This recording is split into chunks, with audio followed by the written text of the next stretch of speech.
criminal, and you have all these. You're always working out conflicts of rights, but you think this is a special case of that, where, like, her.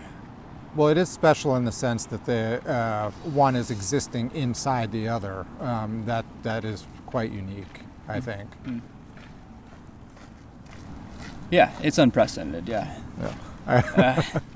It's just not clear if that's like sufficient. If that is the relevant kind of difference. I mean, certainly, I think we want to say the location of the child is irrelevant to its status. Moving it from inside. Now, you're just saying it at one point it infringes. When you get it inside the womb, it's using them.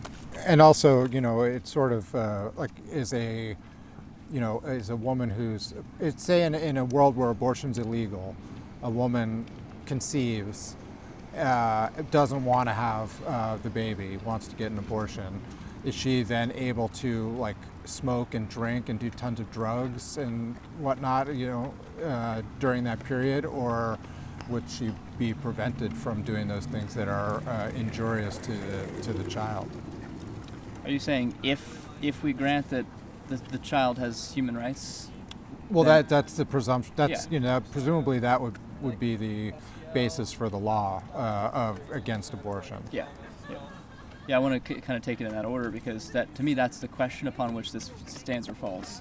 If you could, that's the only question that matters to me, and I want to put the focus there because we'd have so much better conversations in our politics if we actually saw that choice is irrelevant. Well, what I mean by that is the woman's choice is irrelevant to whether that's a human being and whether it has some kind of rights. Now, you might say it's a human being, it has rights, but it's infringing on the mother, so her choice matters.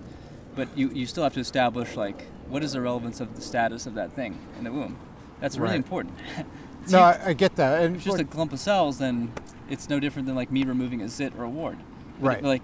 But if it's actually a human being, now we have, like, a whole nother can of worms. Right. And my question, I think, is that assuming that the decision has been made that human zygote, fetus, what have you, has a right to life. Does the mother then, during the 9 months that she's pregnant, is she abandon her right to smoke, drink, do things that would be damaging to the fetus? Any differently from a woman who was not, are we talking about rape victims? Or coping with their rape by drinking their sorrows or something? Is that what you're talking about? So a woman who's not pregnant can choose to ingest the things that she wants, be unhealthy if she chooses, but then if the fetus growing inside her has the rights of another human being, does that woman then, the pregnant woman, then abandon, or are her rights negated to behave as she wants in a world where she can't have an abortion because of the rights of the fetus? Well, that's true even in a world where abortion is. You actually can't do that. You can't even do that in our world today. Do what? Well, it's either, I don't know if it's illegal to, it's not illegal, is it, to smoke and drink? It's extremely socially stigmatized. Can you legally, can you be found legally responsible if a mother who's pregnant does hard drugs and drinks in excess? Can you be found legally liable for that today? Given that, I don't believe so. No, but abortion is legal. Yeah, no, but I'm not right. But I'm saying, I'm not sure that it isn't legally prosecuted. Right. What I'm saying is, that a woman who's prevented by law from getting an abortion, who wants an abortion, could she then do things that might induce the death of the child before it's born, even though she's not having an abortion? Is she doing it intentionally to kill the child? We don't know. She can make prove it. Yeah. Unless you find in her diary that she wants. Yeah, that would be like a back alley abortion, a novel way of doing a coat hanger abortion. Yes, but it's not. But it is like it's more humane. If she's not not pregnant, she's able to do these things. But then, if she becomes pregnant, would she continue to be able to do these things, or does the right of the fetus prevent her from doing things that would injure it in the same way that we're prevented from punching each other in the face, because it does injury to another? It's infringes. Yeah. Yeah. Well, no, I think your question's a good one. I think I wouldn't have to like put you under the on the rack to get you to admit that under normal circumstances, a couple who decides to have a baby and is welcoming this life into the world, we kind of frown upon her being reckless with the child. Of course. And is that because she wants the child and now all of a sudden it has rights that are worth protecting? But then when she decides she doesn't want it, it loses those rights? Or why are we happy that she's like nurturing of this, respecting the natural aspiration of this thing to grow and develop? I want to say that we laud the women who welcome life, and we delight in their joy in their child because this child has like value. It's going to become Right. just like you or me, given. Right. And for the same reason, we frown upon women who like are negligent when they're pregnant, Right. and we should keep doing that, especially if they're flaunting it and saying, "Well, it's my right because this parasite." But you know, wouldn't say that there should be Well, laws. I'm open to laws. I'm open to laws that make, because I want to be consistent on this and say Right. that Right. it really is like we all came into the world that way. None of us we all came into the world in that way, and it's extremely. You can ask why does it? Well, that's just the way it is. We're extremely vulnerable in that way. That's the narrow gate through which we all pass, and you have to be like sensitive to that reality. It's just part of the fabric of the world in which we live. I didn't make the rules. You didn't make the rules. So it's the idea that your freedom ends at the tip of my nose, even if the nose is inside my womb, kind of. Well, the nose didn't put itself there. You have to remember that's important because most of these other cases of rights conflicting, it's like I'm the aggressor, or at least I'm doing something like by choice, asserting my own right to, for example, be in your physical space. The child is actually not responsible in any way for its being there. That's I think relevant. Mm-hmm. It has to be somehow relevant. I'm not saying it's sufficient to take away the woman's right, but it's relevant. And there's probably other differences that make it different from these classic cases of rights, competing rights. I'm not sure what those are. It's been a while since I've thought about this one. I wouldn't want to invoke like irresponsibility on the part of the woman, but you could go that way if you wanted to and say that responsible women like take the right birth control measures. Now rape is an exception, but like you can pretty well prevent. There are a lot of ways. It's been shown actually that a lot of the unwanted pregnancies happen through improper use of contraception or non-use of it. Right. Either through lack of access, although that's been largely fixed. You can Or pretty much inebriation. inebriation, or it could be lack of. Yeah. Anyway, the point is that you could go that way too and say that it's sort of we want to get to a place in society where you like because you can so easily prevent pregnancy, including using multiple methods, like that if it happens because of your lifestyle choices, and we should just say that there are people, including in my close social circles, who don't have sex until they are ready to accept life. That's a choice that we might want to talk about. I know it's not fashionable, but there's a kind of nostalgic ideal there about self-denial and like accepting the consequences of your choices. I have friends, decent people who have chosen for that reason. I'm a virgin until I get married. I'm not married yet, and I'm a virgin in part for that reason. So it can be done. Right. And the rights question is important. I think it kind of hinges on the rights of that thing, that blob of cells. What is it?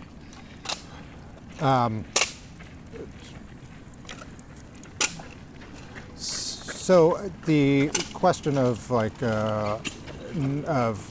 abstaining until marriage is also one that is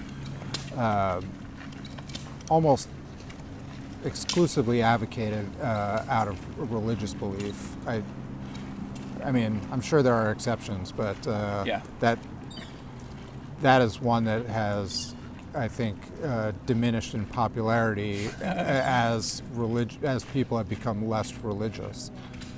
Although, I guess there are studies maybe out there that suggest that religious people have just as much. I was going to say that. On premarital sex as non-religious people, That is if not true. more. And especially if you consider people who are only casually religious. If Right. you look at people who actually practice Right. and pray, it gets a little bit better. But and then conversely, you have go back 100 years, and all the non-religious people, and there weren't that many of them, were also a little bit more sexually reserved. So it True. goes both ways. True. A lot of it's cultural. And a that massive was thing changed with the sexual revolution and right.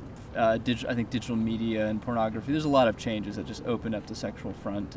Well, and the pill. Pill is probably the biggest. Yeah. The pill, but then abortion also helped that, and so a lot of it's cultural. There's and this is a change of subject, I guess, but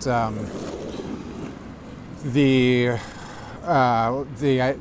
founder of Planned Parenthood, Margaret Sanger, was very clear in her reasoning for or for why she wanted to promote abortion, and it was if there's an example of systemic racism, she would be the poster child for it.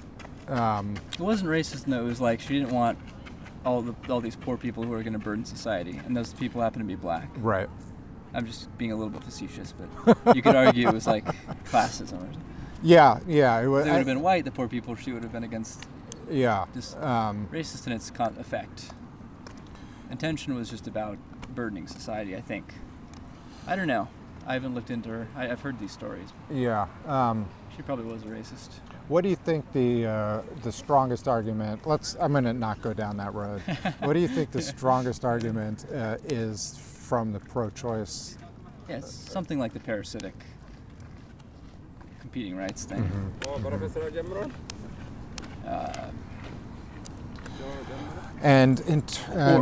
Actually, that's strong in the sense that you can hold that position and concede that it's still like a human being. You can accept my argument that it's like a human being, but it doesn't have the right to tax the mother like this. Whereas the other forms of the argument, like Peter Singer would just say that, well, you don't need that parasite argument because it's not even a person. It doesn't have rights. It's just a glob of disorganized cells. That's the other strongest argument. In terms of like that argument, I mean, would you be willing to accept some kind of compromise in terms, in this the battle between pro-choice and pro-life? Say if the pro-choice side became amenable to the idea of, abortion to the point of a heartbeat. Because I hear a lot of people who are kind of, are pro-choice but aren't in favor of full-term abortions make the argument like that. Okay, when there's a heartbeat, then it's like a kind of a person or pain or something. Yeah, right. Well, yeah, I just wouldn't make any promises with my people with the compromise that I wouldn't go further. I mean, I like these compromises, but I'd be very clear where I think it's you owe it to be clear where you want it to go. Right. And I'd be very clear that I think it's a step in the right direction, yes. kind of. But I want to go all the way back to conception. Right. Without exception. I even think like the RU46 pill, the abortifacient pills, that... Is that the morning after pill? Yes. Okay. And I think one of them acts more like a contraceptive because it stops implantation of the zygote into the uterus wall, and then there's some that actually kill an implanted... Anyway, the distinctions get blurry, but those kinds of pills, I'm so consistent, I would say, even those abortifacient pills that kill a zygote and prevent its implantation are like tantamount to homicide. And I would like to, tantamount to homicide. Yeah, taking a human life. I wonder what you think, the punishments for abortion would be, either for the provider or the mother. I would hold providers more responsible, because you can sympathize with young women who are going through tremendous pressures, including from men to get abortions. Boyfriends, husbands, fathers. It's like there's a documentary called The Unchoice, which tries to show that a lot of women don't choose this freely; they get coerced into it, which is kind of an interesting premise. I've never seen it, but I have a lot of friends who are in the pro-life movement. So anyway, what was your question? Punishment. Punishments, Like yeah. what sort of punishments would you think would be legit for provider versus a mother, or even say Mm-hmm. perhaps a boyfriend or who coerced? Who are they an accessory to murder? Right. Like, yeah, those are tough questions. I think one of the I think it's going to depend upon like how the law takes. Let's say you change the law tomorrow to make it strict against abortion. You'd have to like ease into it because you can't expect people's views to change right away. In fact, people have been trained by the laws to think that it's perfectly fine. We live in an age where Yeah. the law is what makes something moral, whereas I think it actually is precisely the other way around. You should Right. make laws according to what is right and wrong, or something like that. Reason. That's how you can. You see what I'm saying? You can change. Yeah, You can but- change laws because laws can be wrong.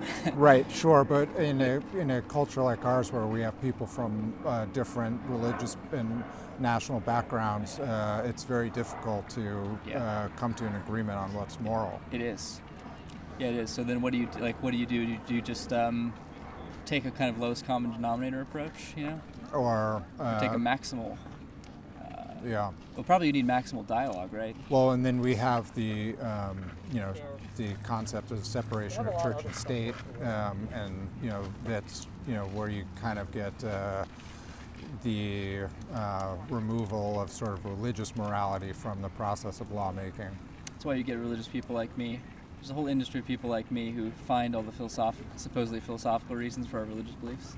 Right. So that we can argue that they're not really religious, Right, but yeah. you're actually right to ask, like, are they motivated by? And the answer is, yeah, they're motivated by that, but it doesn't change the fact that they're reasons. You still have to be accountable to reasons, right? Right. So in other words, where the belief comes from is irrelevant. That's, I think, a fallacy of origins, right? Well, and then If you there can produce some reasons, the reason's a reason. right, and there's the idea that from a secular point of view that these claims, the supernatural claims by religions may not be true, but the moral underpinnings and stuff come from observed outcomes of bad behavior in the world over hundreds and thousands of years. Well, not just that, but let's push back and say the secular creed. Secular people have their creed of human rights. Right. But where does that come from? And they're not all that different. They're not that different. Right. But I'm not even arguing that they came from religion. I'm just saying, and I think they did. I think Judeo-Christianity did influence the West. But I'm just saying, like, what basis do you have for asserting human rights? Like where do the liberals who want to defend the woman's choice? Where does the woman's right come from? Right. I mean, if we're just globs of accidental configurations of matter with no cosmic purpose, intentionality, what are you talking about rights? And you say, like, well, suffering is bad. And I say, yeah, why? well-being. Yeah, but like, what is good? Or like, Right. what makes it? Why is your pain? Why is the activation of your central nervous system that produces a bad subjective state of being? Why is that bad? You just don't like it. That's all. Right. But stop imposing your morality on me. It's just inconvenient or something like that. Right. What if I like your suffering and pain? What if I derive pleasure from it? Why can't I do that? Why is your consciousness more important than mine? It's not clear. That's things. All that right, we're getting way off topic. Yeah. But you see the point. Like, Right. everything is moral, and so the question of like, we don't want to impose morality is a silly point because you're always doing that. I'm saying human rights are moral concepts at bottom. Right. Choice is a moral concept. Autonomy is a self rights are a moral concept in a traditional way of thinking. So we're getting Freedom is moral. Law is moral because it governs like acceptable behavior. Right? Yeah. Yeah, they're not arbitrary. You don't just like pick laws for fun. Whoever's in power gets to pick. That's what we're criticizing today, rightly. We're saying, no, what's the right law? What's the just law? What's Right. the fair law? That's moral. That's morality. And it seems like in the United States and other Western countries at this point, it is it's constantly evolving and changing, and it's not these things are flexible over time. We have processes by which to amend and change what we think, whereas I think the hesitancy to make it from a religious perspective is that it can be more dogmatic, I think. But Yeah. I understand. I'm very sympathetic with that argument. Yeah. I am. I think there are ways around it, but I want to just acknowledge that that's a good point. right. It requires more time than we have to like Yeah. sort that one out. There are But- responses though. Yeah. Yeah. And I wonder what you think about you touched on this a minute ago. The sort of there will be, tremendous opposition and resistance to any change to Roe versus Wade. Yeah. And how would you envision sort of that transitional period for people? Well, I really do think it starts with like changing the culture. I know that's such an easy answer, but like in other words, I want to change hearts and minds, not Right. laws. I want Right. to change people sort of the way the kind of unthinking answers that people tend to give to these questions about, well, it's just this, it's as simple as that, and you go, well, it's not that simple. Right. My first step would be that people thought more about it and more critically and more openly, and were amenable to contrary evidence like we're doing now, where you actually listen to an opposite viewpoint and try to Right. take it to heart and respond to the evidence and not just rehash your dogmas. And yeah, that's Yes, all I mean, so would you so say this is helpful. okay, right, yeah, Not that we're going to change each other's right, minds. I know. But other people need to. Well, so I want to take another angle. There's the idea that there are too many people on the planet Earth, and so the argument of, for contraception and abortion as a means of, keeping our growth of the human population under control, Yes. and that, I don't know. What do you feel about that? I think the argument is that like we're unsustainable, right? If not there, moving towards it. And obviously this is a problem that is, birth rates are low in the Western world, but in other places in the world they're still very high. So growing, it's maybe a problem that is solved differently in different locations. It's solved by more rapacious consumption. Just make the world all developed, and we'll stop. That seems to be the trend. When you develop, you Right. you get wealthy, and you love your. I don't know what it is. Why people stop. It's a weird. Well, it's a weird, but okay, so from a religious and I think also a secular point of view, there's this feeling that we are, be stewards of the environment and that other forms of life have a right to exist. Oh yeah. The more people there are, the more difficult it becomes for we have extinction. We're in a period where animals are going extinct at rates that have only happened during what we call extinction events, and so that's not the resource need of the human population is such that we are not being stewards of for other forms of life. And There's not so much future generations of humans, or that's part of it too, but like giving them a chance. right, yeah, not not entirely a human-centric point of view. The idea that not that you could look at it as a human-centric way in that we all benefit from a diverse ecosystem. Yeah, and also, I mean, even religious people are not always worried about the millions of species who have already gone extinct. Some of us see that as just part of a kind of cosmic development that even God may have willed. Like in the Catholic view that supports evolution, this is just part of, animals have their sort of finite lifespan, and that's part of being an animal. Anyway, I'm just trying to say that like maybe mass extinctions are not the word. Maybe that's also a morally kind of saturated idea. Which I think I think we should treat obviously believe in some kind of stewardship of the planet.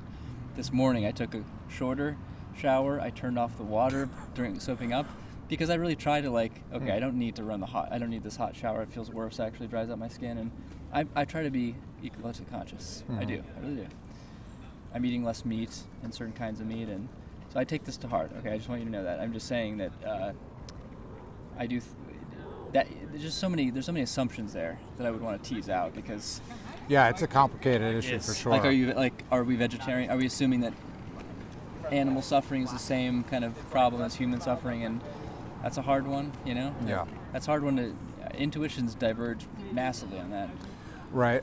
What about the idea that even on, forget about the suffering of individual organisms Okay. and say, the right